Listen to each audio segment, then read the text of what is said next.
sure you got situated first. Oh yeah, this man's gonna put his blanket back on. Make sure he's nice and cool.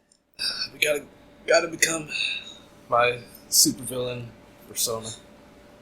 Human Yes. centipede. The human centipede specifically. Multiple thoraxes. That was a burp. My human body is ready. For this human topic. Yes. Still on Yu-Gi-Oh! Nice. Summoning mechanics. I want to spit some flavor at you.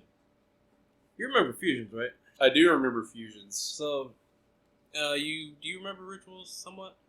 I do remember ritual monsters. Yeah, you had to have a specific spell card to be able to cast them. Yeah. Well, I mean, same with like fusions, but Yeah, I mean you had to have that polymerization. Is that what it's called? or unless you were like heroes or something where you had your own Yeah. archetype fusion card. Let's see, when did you? So, I forget when my friends dropped off from the game. Like you guys specifically. Do you remember synchros? Was the Synchros the XYZ deal, guys? No. No. Synchros are different from XYZ. No, I don't think I remember them then. Alright, so the most complicated thing about Yu-Gi-Oh! Is the summoning mechanics, in my opinion. Because there's all these like things you gotta remember. So like, I mean, even back then it was a little bit complicated. I mean, it's definitely a lot simpler now, but so like fusions. I mean, I think it'd be the second easiest to understand of all the mechanics. You gotta have this spell card of some sort that fuses monsters, and then you gotta have the specific monsters, or whatever materials are listed. Sometimes, though, there are like contact fusion monsters, where you don't need the spell card. You just either send them to the graveyard, the deck, the banish, whatever, to summon the monster. I really like that flavor-wise. The idea that I'm just combining shit into shit and making new shit. Rituals. I find people, even today, that believe rituals go into the extra deck. They don't. That's why they're terrible, actually. But I also really like them, flavor-wise. Literally and mentally, you're making really great sacrifices to summon this powerful monster. Or what's supposed to be a powerful monster. I guess the rituals you would play are pretty powerful. I'm thinking things like Relinquish. You probably remember him. Is that the one star like 0 He's a 1 star. Yep, he's the 1 star 0/0. Yep, He steals your monster. Yep. And then if you try to destroy him by battle, he inflicts damage to you, and he's not destroyed. Yep, I remember him. I remember him fondly. Yeah, I'm making a contract with this being, and he's gonna give me great power. Synchros. This is when what was known as the fusion deck became the extra deck, and when they actually imposed the extra deck limit.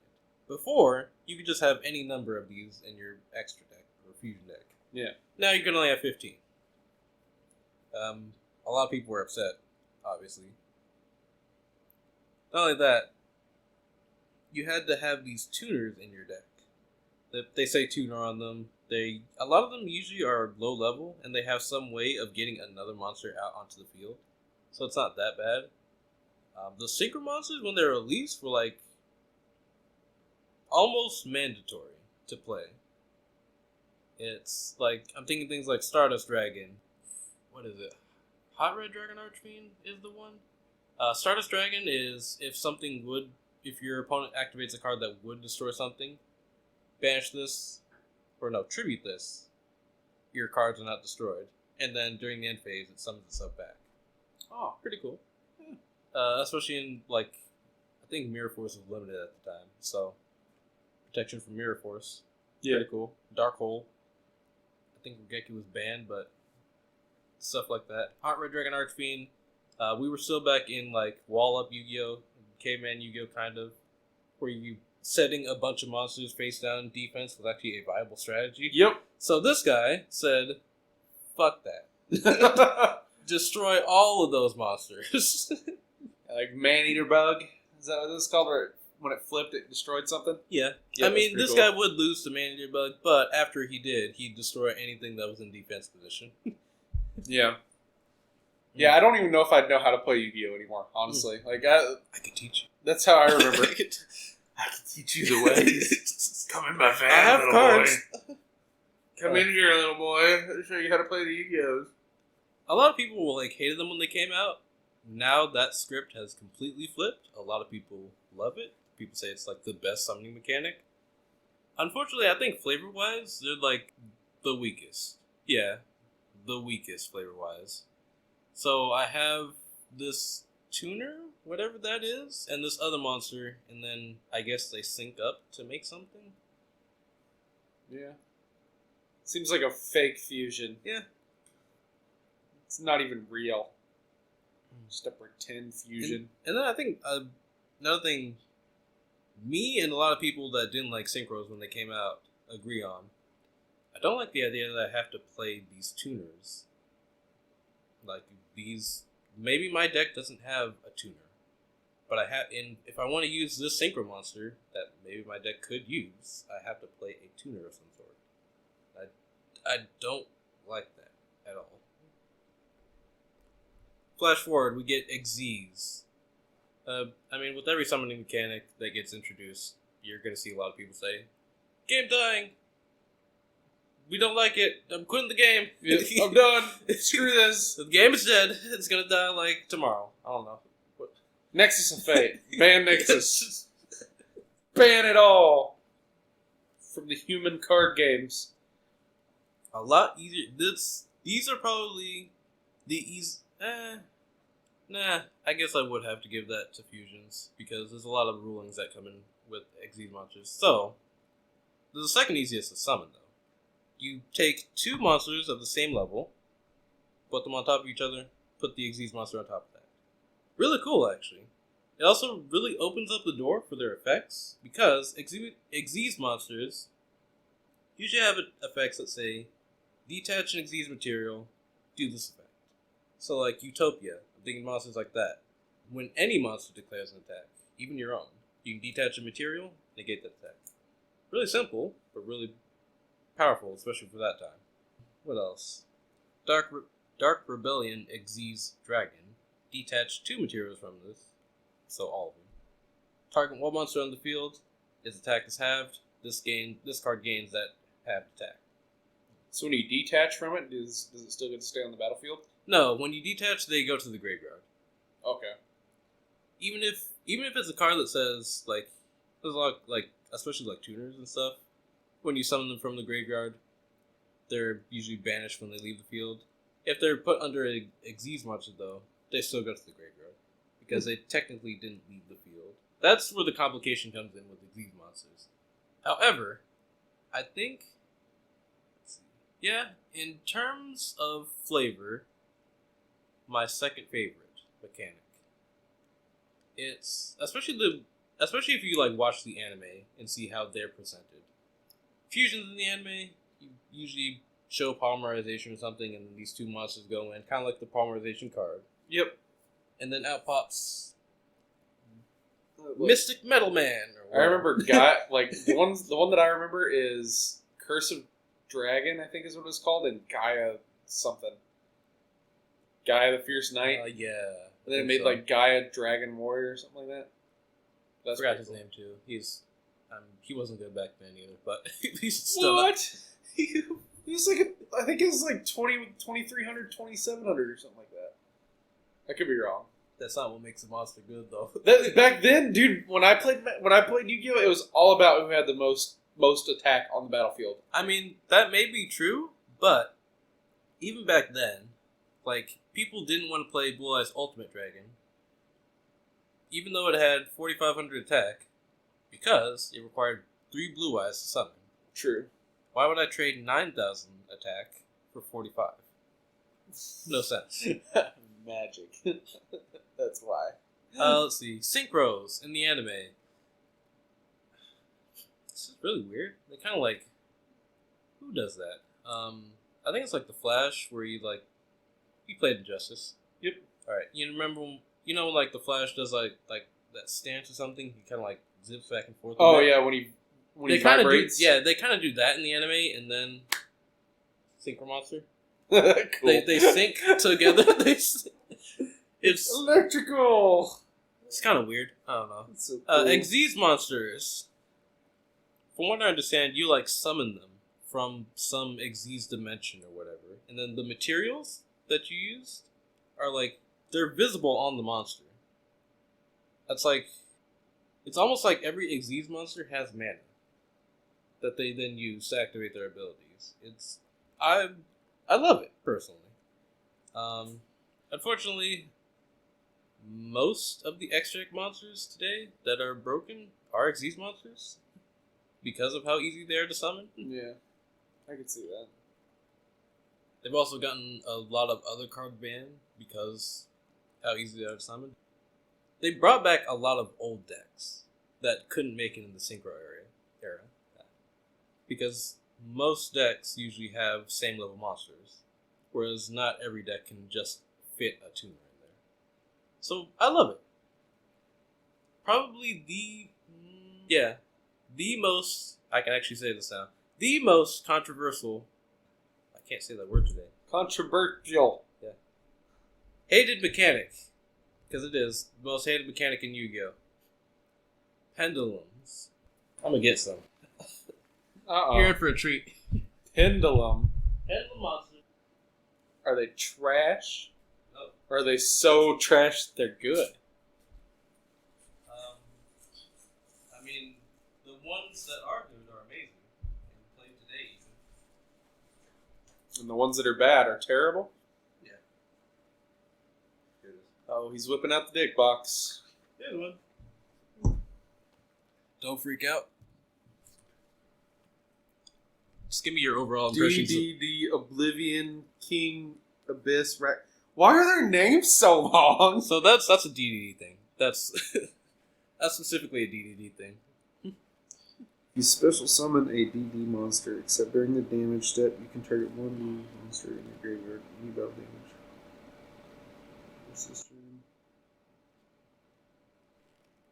Jesus Christ. That seems pretty powerful. Give me your overall impressions of like the card, its layout, everything about it. Well, I mean, the layout is ugly as hell. I'll tell you that. But and what are these numbers on the sides here? It like looks like blue and red gems. It's like the Matrix, and it's half spell card. That's what makes it a pendulum monster, actually. Is the fact that it's half a spell card? It is kind of. Fiend Pendulum Effect. Yes. I mean, overall, the card seems powerful. So pendulum. Oh, let me get another one. But yeah, there's a lot going on here. That's my problem with Yu-Gi-Oh! Is there's so much going on at the same time. It's like I would have to read every single card. What's the number on that one? What do you mean the number?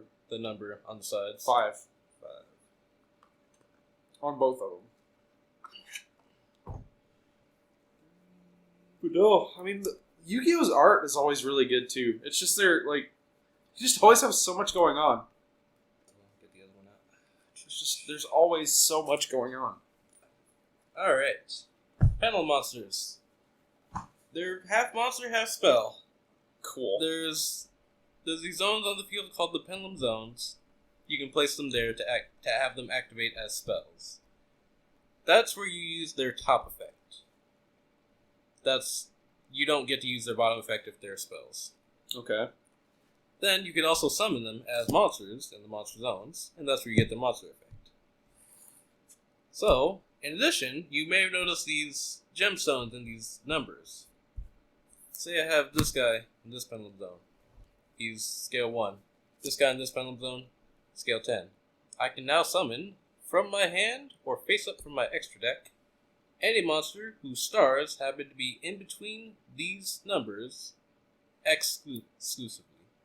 So, I can summon 2, 3, 4, 5, 6, 7, 8, and 9 star monsters from my hand, but not 1 or 10. And that's all at once. So, let's say I have 4 monsters in my hand that are level 4. I can summon all 4 of those monsters right here onto the field right now. I can do that once per turn. That seems ridiculous. In addition, when a pendulum monster leaves the field, unless something else specifies, it goes face up into the extra deck. So I can also summon it from there. What? Really, every other mechanic you go minus somehow. This is the only mechanic that has the potential to go plus. It seems honestly ridiculous. It really sped up the game. I mean, I think only like 25% of pendulums are actually usable, which is a really weird balancing factor. But people did not take too kindly to this summoning mechanic being introduced. In fact, people still, even with links being introduced and how much they impacted the game, still people do not like that. In addition, they added the pendulum zones, which are actually, when they were created, 2 zones, like in front of the deck and the extra deck, and then the graveyard and field zone got moved up. So you added 2 additional zones to the game mat. That is already a very crowded game mat. Yeah. That being said, in terms of flavor, this is my favorite summoning mechanic. And even some of the monsters, some of my favorite monsters. Like, I think I told Jay this. They came out with a structure. Oh, I have it right here. Ah, he has all the things.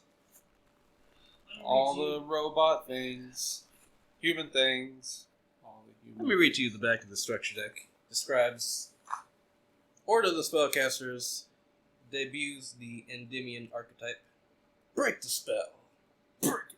The magical masters of structure deck, Order of the Spellcasters, have transcended the need for physical forms and gained the ability to become spells themselves. As pendulum monsters, they can be played as either monsters or spell cards and have different abilities depending on which one you choose. I remember the first time I read that, I was like, sign me the fuck up. That sounds amazing.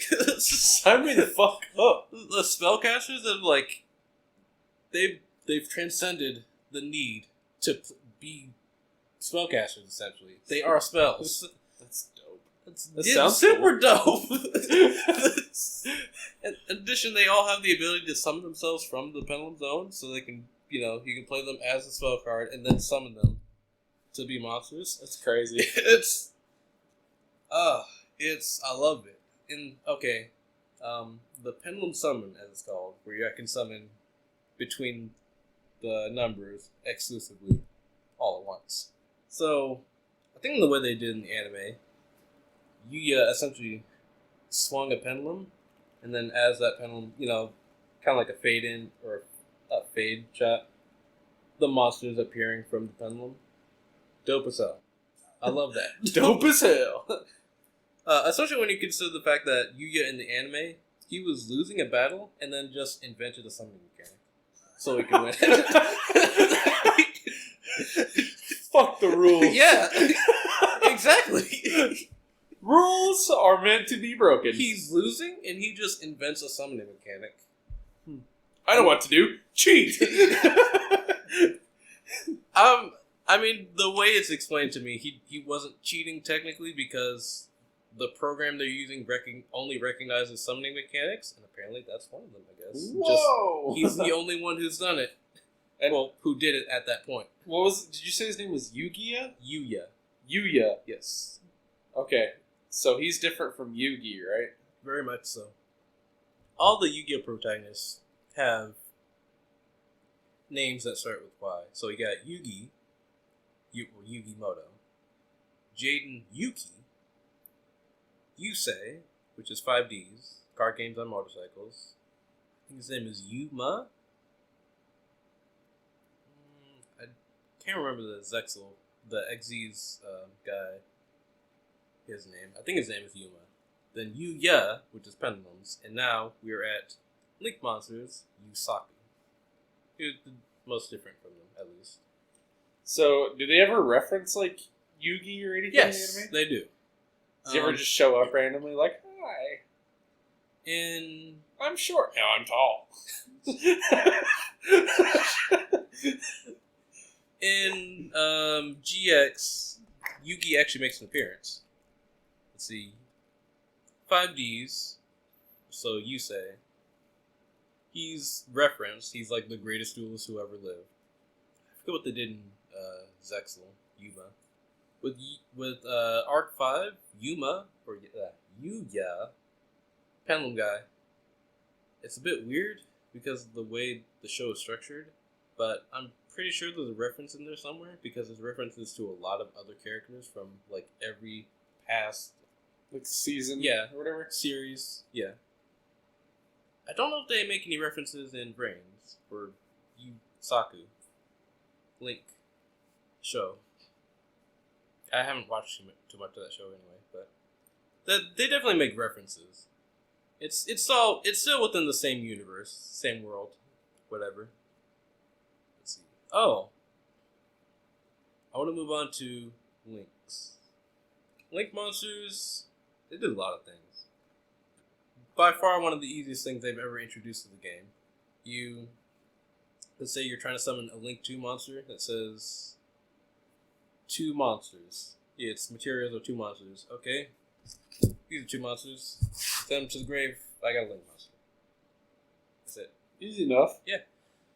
There's also it's a Link 2 well, okay, let's say I had a Link 3 monster. Let's say I have that Link 2 monster and then one more monster.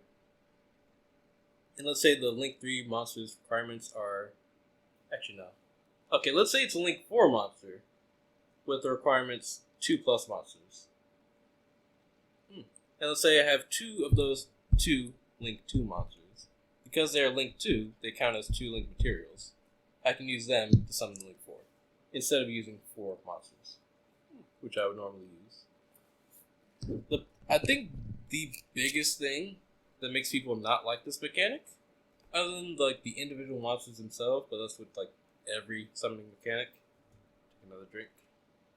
Remember before how I said they added the pendulum zones here and here? Yep. They moved some zones up to compensate for that. It's almost like they said, we went too far. And so now, they moved the pendulum zones back here to the spell and trap zones. Then they also added the extra monster zones. And what they said is, you can only summon monsters from the extra deck to the extra monster zones, or a zone that a Link monster points to. That killed a lot of decks. Like, some decks, even today, are still just borderline unplayable because you can't summon your monsters from the extra deck willy-nilly. Yeah, I can see that too. Not only that, they really just shit on pendulums. I mean, I understand why, but because you have to compensate for, the pendulum zones are now back here, as opposed to being their own zones. If you're playing a pendulum deck, you can only have 3 spell and trap card zones if you want to have pendulums out. They've done some really cool things with pendulums now. So, like, okay, the Endymions can summon themselves from the pendulum zones, so you can free up a spot. Or, there's the Mythical Beast archetype, which requires, as a pendulum effect, for you to only have 1 monster in the pendulum zone for you to get their effect. And then they don't really pendulum summon either, so they're really cool. But, that still killed 90% of all pendulum decks. Pendulums are useless. That's the one thing that amazes me with Yu-Gi-Oh! It seems like the meta changes all the time. Like in Magic, like the past 4 sets, like Esper Control is still the thing. People would be rioting if something like that happened. I think the worst thing we've had in recent times is like Zodiac, which was meta for like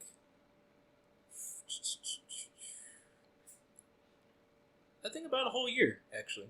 Jeez. Yeah, and it was tier 0 for most of that tier, too. So you had to play it, or some variant of it. You had to be playing Zodiac to play the game. Or somebody else is just going to wipe the floor with Yeah. it. And it was like meta for like a whole year, and like numbers were declining. It was one of the worst times to play Yu-Gi-Oh! Ever. Unless you were playing Zodiac. In which case, it's actually one of the most skillful formats that you would play ever. Yeah. Oh. Link monsters. In terms of flavor, they're like slightly better than synchro monsters, in my opinion. It's essentially synchro 2.0, except you don't need two notes. But I don't know. I think I like the togetherness of it. Oh, a lot of Link monsters emphasize pointing to each other or pointing to other monsters, so that also helps. Unlike a synchro monster where you just make the synchro monster. All right, I essentially synchro summon, but this monster is, my goal is to get some more monsters like it that are pointing to each other, and we gang up on somebody. Yeah. Go rob a bank. Rob a bank and Steal some kid's candy. Aw, that's rude. Look, man, we a gang. We don't. We a gang. We don't screw around. Yeah. We steal candy all day long. You hear that? It's thousands of kids crying in the streets. We don't play around here. It's real out here. The struggle is real. Blackwater on kid candy. So, from all those that you've explained to me so far, what I feel like is that I feel like fusion monsters are almost unplayable at this point because there's so many other ways to essentially fusion summon a monster that it seems like having to go through all the trouble of having polymerization and all that just seems like too much. I understand where you're coming from. Let me explain what has happened in terms of card design. So, let's see.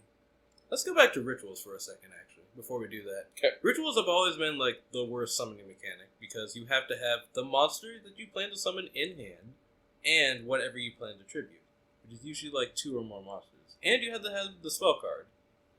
Over the recent years, you see, Gishki.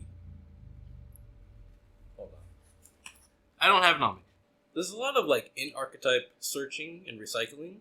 2 cards in particular, you can discard them to add either a ritual spell or ritual monster. And then the monsters themselves, count as the entire tribute for the ritual summon. Let's say you're trying to summon a level 10 monster, this level 2 monster will count as the entire tribute. That's really cool. Yeah. The ritual spell itself, you can add a ritual monster back from your graveyard to your hand, and then shuffle that card back into the deck. Really cool. Then they also have another ritual spell that allows you to pay life points instead of tributing a monster. And then there's another one.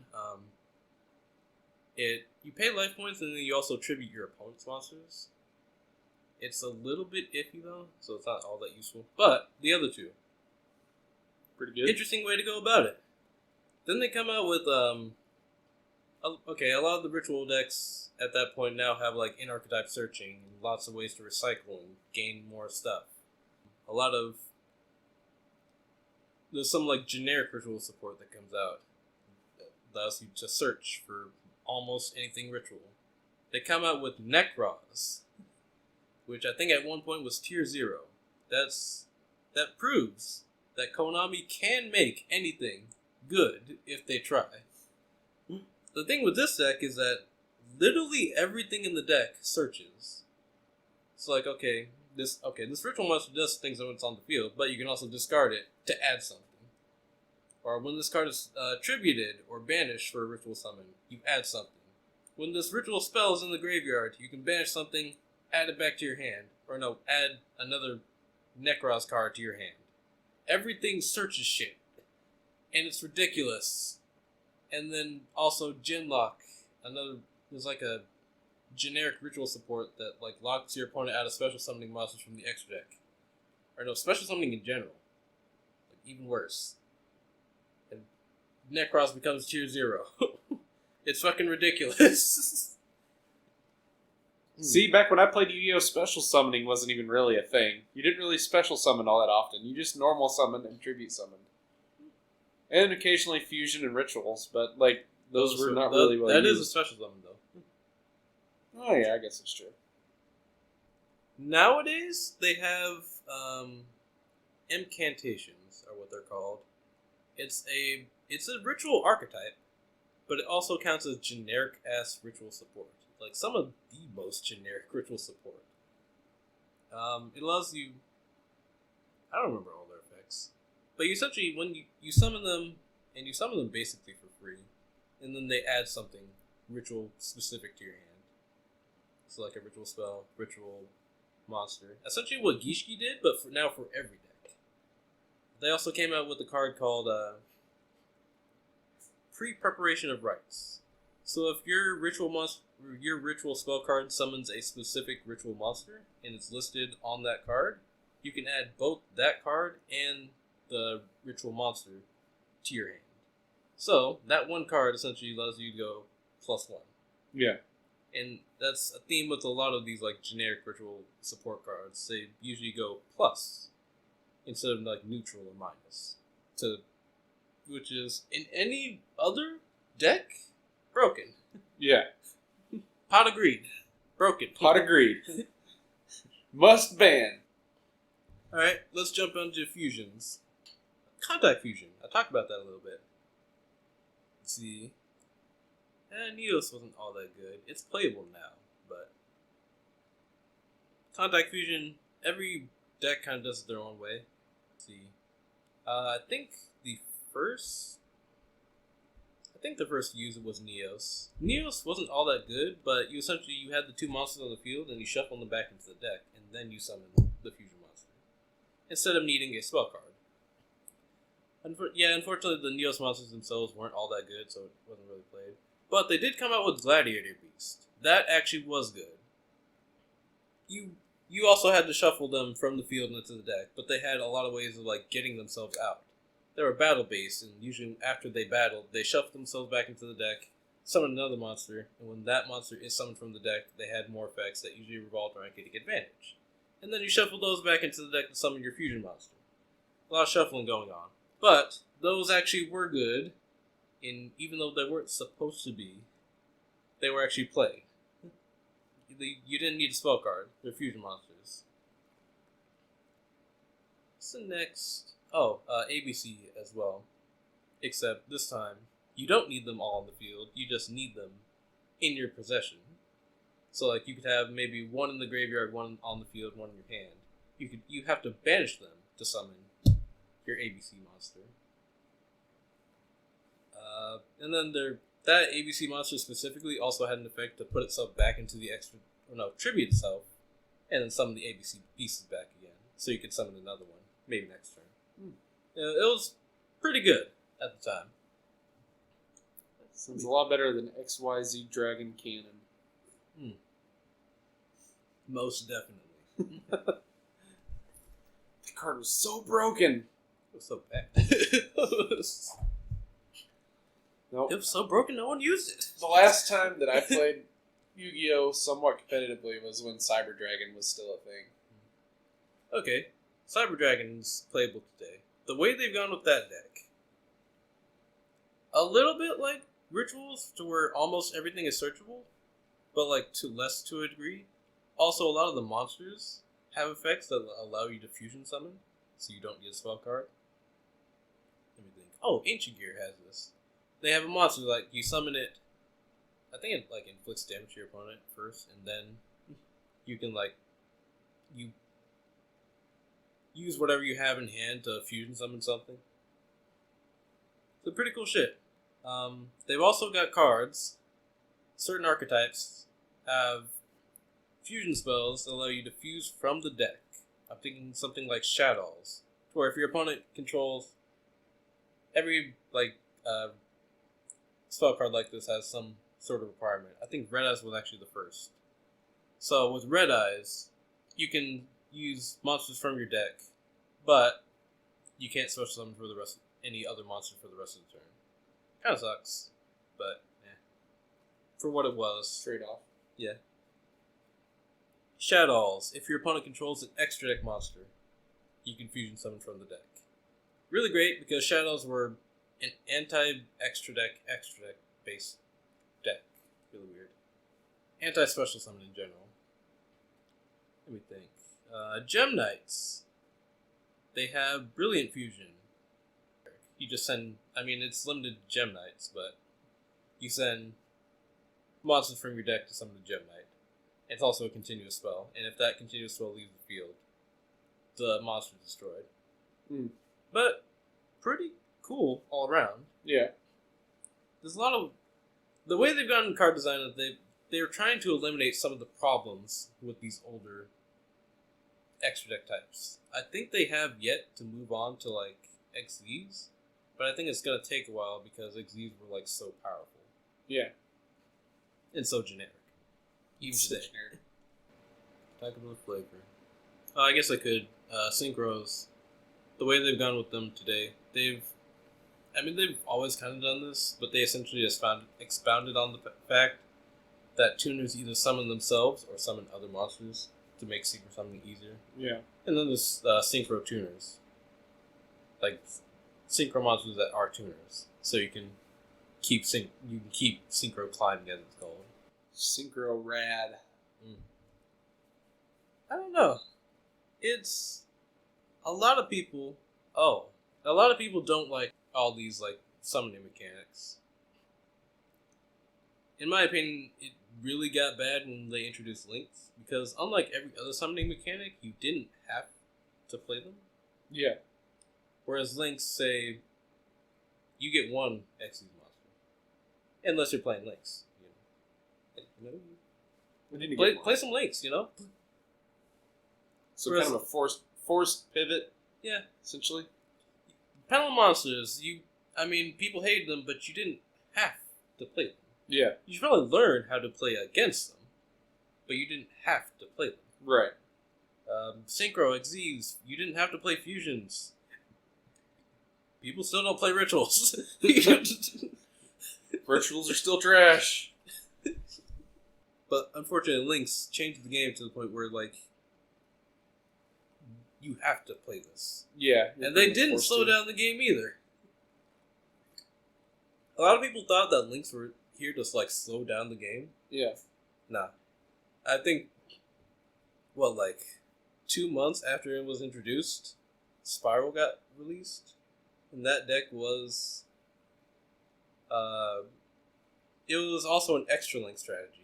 Back when we didn't have any sort of tool to deal with extra linking. And they had, like, multiple negations within that board. So, like, you try to break up their extra link. Nah. Negate. I think also people really don't like the fact, which really kickstarted with Pendulums, how every card now is essentially a piece of literature. That's what I don't like. I mean, I completely understand that. Oh. Before it was like Chronograph Sorcerer, but I think the longest text in Yu-Gi-Oh! Is now within this deck. Let me find it.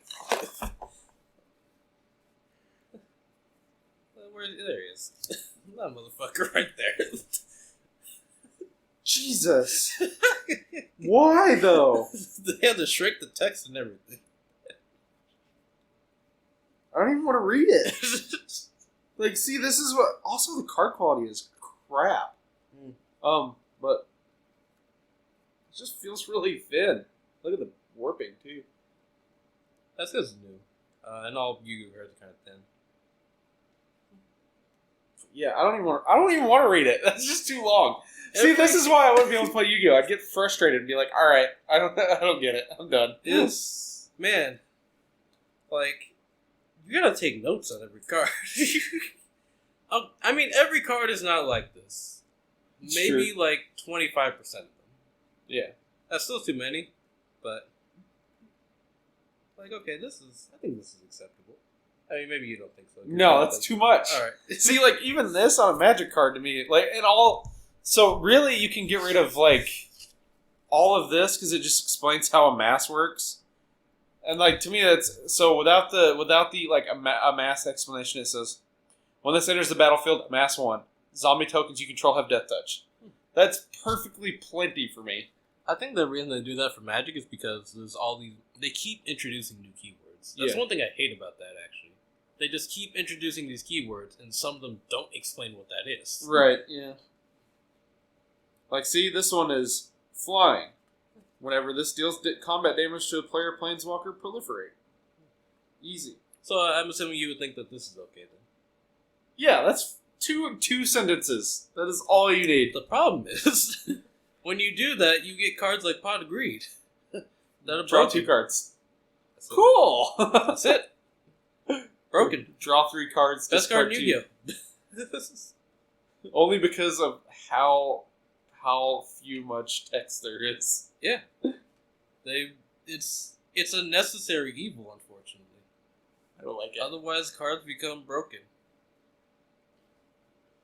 Well, it just seems like, and plus the names for the creatures are just like, holy god, they're like 25 characters long. Not bad. What does that one say? I can't even read it. I'm half blind. Magical exemplar. It's not that bad. That one's not bad, but whip out DDD Master Hell of That's a Bacon DDD, that's taco. the bacon. DDD Master of the Dragon, who's also the DDD of this one continent that nobody gives a shit about, that doesn't even really exist because they're monsters in a card game. That's a DDD. That's an archetype specific thing. It's just the DDDs have that. I mean, there's a few others that might have some long names, maybe like Black Wings or something. But that's a archetype to archetype kind of thing. That's not every card. I think this is perfectly acceptable. Spellfire Mastery, Yeah, but not triple D of the dam of the darn of the bacon of the whatever. That wasn't that bad. DD Orthos. No, that's not bad. I'm talking about the really long ones. DD Oblivion King Abyss Ragnarok. So Yeah, that's way too long. uh, Why don't they just call him DDD King? Or King DDD. That's That's probably trademarked. So that goes into another flavor kind of thing. DDDs are a businessman archetype. They're also named after historical figures in the TCG. So, like, I believe this guy is the chairman of B group. I don't like him already. That's another thing I really love about Yu-Gi-Oh! Especially like something like DDD. So DDD's playstyle is all about using these contracts to get powerful effects. These contracts, however, during your standby phase, you have to pay 1,000 life points for each of them. So let's say you got like, it's very real that you could have like 3 contracts on the field. You got to pay 3,000 life points during your standby phase. However, these are businessmen. They find loopholes. And the deck is all about finding those loopholes while still advancing your game state. Yeah. So, like, one of them, if it's on the field, instead of losing life points, you gain life points. And one of them, if you lose life points due to a card effect, you destroy that card, summon this guy, and then gain those life points back. Really fucking neat. Or, okay, destroy one spell trap card you control, a contract, and destroy another spell trap card your opponent controls. You're finding loopholes, but you're also advancing your game state. It's really fucking cool. Yeah. There's DDD and then there's DD.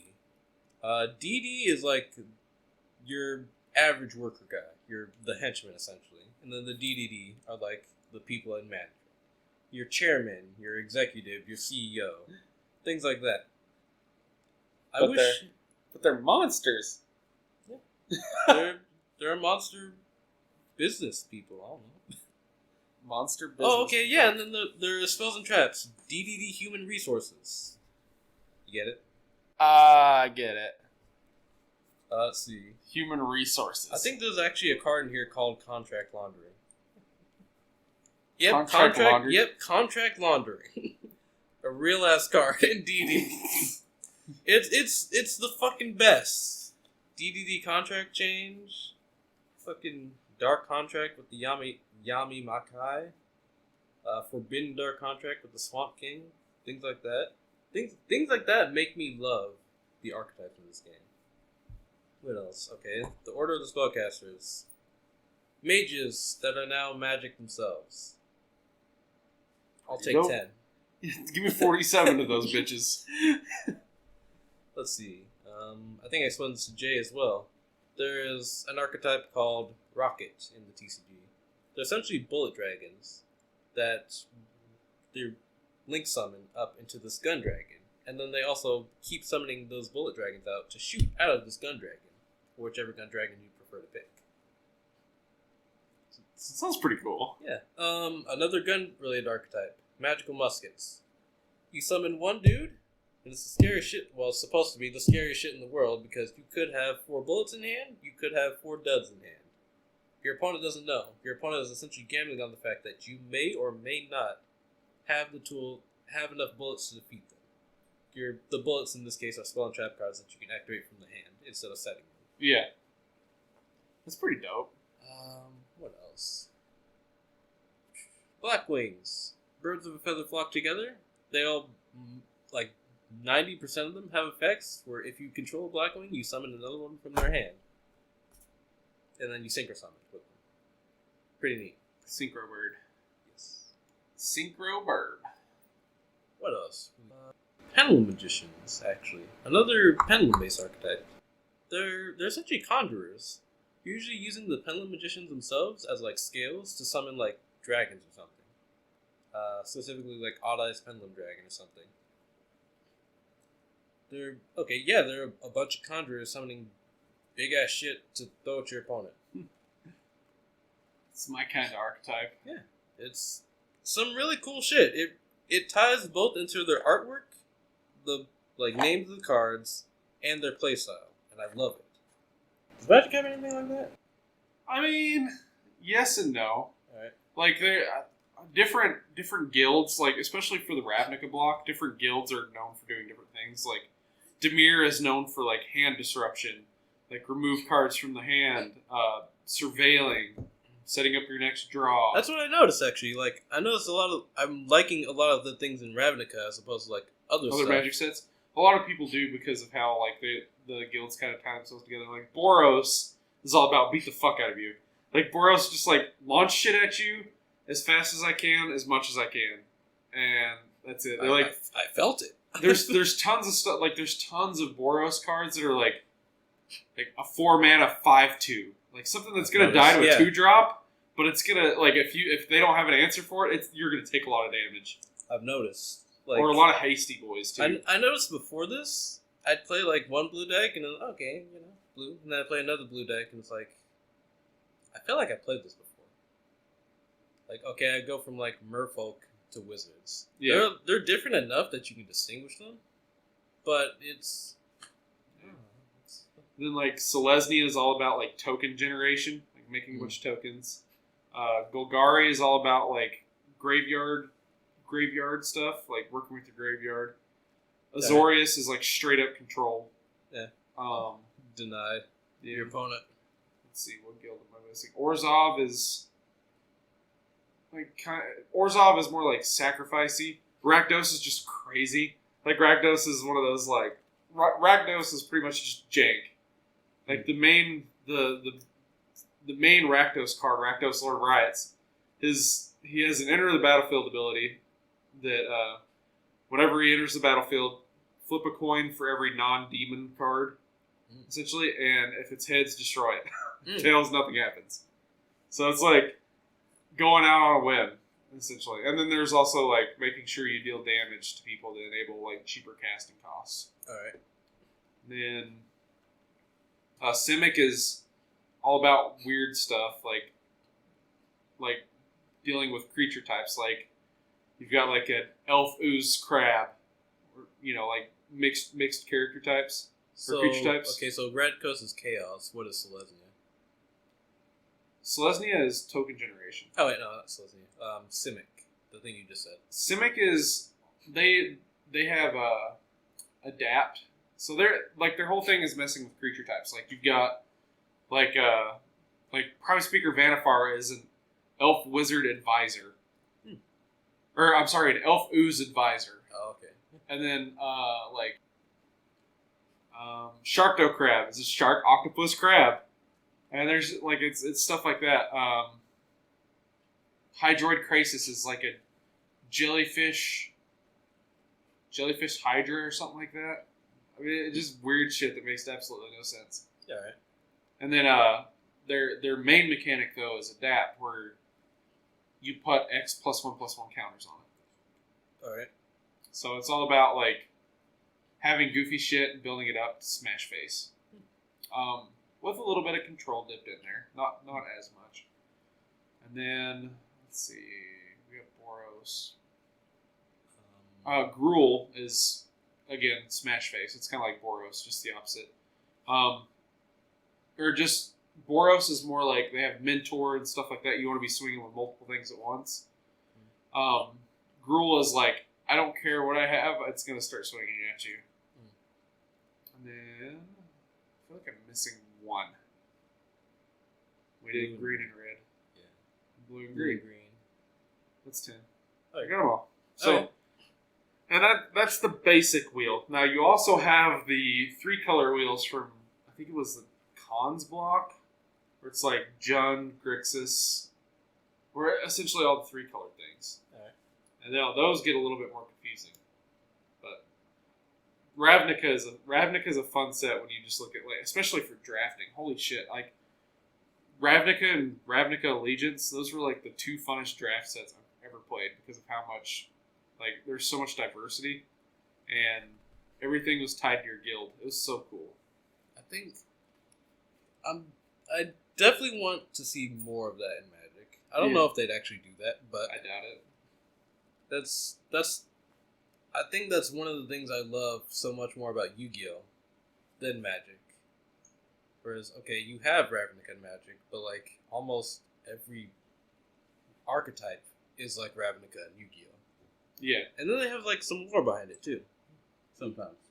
I mean, Magic has their lore. You know, I mean, I don't know. I've never really read up on Yu-Gi-Oh lore, but like Magic's lore is pretty easy to follow. I mean, it's, Yu-Gi-Oh lore. There's like a mainline dual terminal, and then there's like individual archetypes have their own lore. Some of them aren't in dual terminal. Yeah. But no, I think like Magic's lore is actually really interesting. Like, I should show you the War of the. We should watch the War of the Spark trailer and have you react to it. It is crazy. So, if you want to pause the recording, we can pull it up. Then you can see what you think about it afterwards. All right. Well, actually, before we do that, is there anything else you want to talk about on this podcast? No, I think I've covered pretty much everything. All right. I don't think we really need to go into Force of Will. Not much has happened, unfortunately. No, it's still pretty quiet on the Force of Will front. Yeah. I mean, new set came out. Yeah. Didn't it? Yeah, and they announced another one. Yeah. So I mean, there's that. At least it's not dead yet. Yeah. So, that's terrible. I know. That's the only compliment you can give it. At least it's not dead yet. Yeah. It's not what the ways of the Harry Potter trading card game. Rest in peace. All right. Rip in peace and peace. Well, I mean, this session has been kind of long, and there's like 5 other things that I wanted to do since I got here now. So, I have been 100% human Man Manson. That is 1000% not robot James. And we will see you next time in your human lives.